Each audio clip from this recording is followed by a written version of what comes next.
Okay, Pablo, we made the French toast casserole. Are you ready to make the breakfast slaw? That sounds great. Next, we're going to get the slaw started, get the fruit washed. Although you can buy a 12-ounce bag of coleslaw mix pre-shredded at the grocery store, I prefer to use Napa cabbage for this recipe.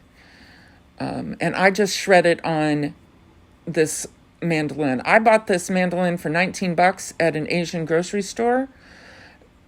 But if you don't have one nearby you, I will put a link in the description below if you are interested. Otherwise, you can just do it with a knife.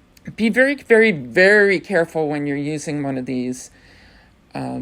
They are extremely, extremely sharp. I know it looks like I'm shredding a million miles an hour, but I sped this up just so you didn't have to watch me do it in real time. So please be careful. Here I'm adding a few pinches of kosher salt to the cabbage, and I am massaging it in. This will help break down the cell walls of the cabbage and make it tender crisp and easier to digest. Next up, we're going to slice a pear and an apple. I like to use a red pear and a green apple, personally, but you use for whatever variety you have at hand or that you prefer.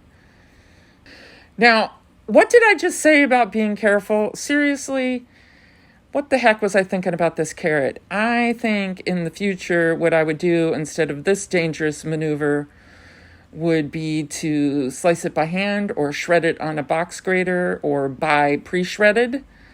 But please don't do what I'm doing here, Pablo. It is not a good idea, and I don't know why I thought I should do it, especially when I was going to show it to the world. Do not do it this way. Please be more safe. Yes, I know that grater has a julienne attachment, but I hate it. I don't like the way it comes out. I think it doesn't do such a good job, at least on my model. But please, Pablo, whatever you do about the carrots, please do it safely. Thank you. Okay, we're going to start the dressing. And that little thing I threw in there is a ball whisk, which helped bring all the ingredients together. I really like using it for things like dressing. And it also does a really good job for drinks. Put a little bit of brown sugar in there, some black pepper, some poppy seeds. I used 2 teaspoons there. That was way too much. I suggest that you only use 1.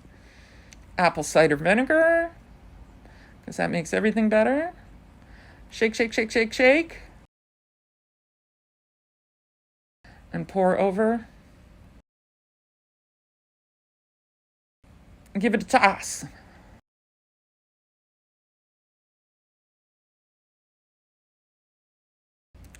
Wrap it up. And get it into the fridge to do its thing overnight. I know what you're thinking. It's going to be soggy and whatnot tomorrow. No, it's not. It's going to be tender crisp. I swear. Do not worry. Okay, let's get that slaw out of the fridge and served up. Give it a toss first. Some of that dressing will have sunk to the bottom, and you just want to get everything nice and mixed up into your bowl. And then finally, mangiamo. Let's eat. It's brunch time. Hey, Pablo, do you think that breakfast slaw will go with the French toast casserole? Yeah, I couldn't imagine a better pairing. Wonderful. Okay, I'll see you in the next video to talk about the fruit salad. Sounds good. Okay.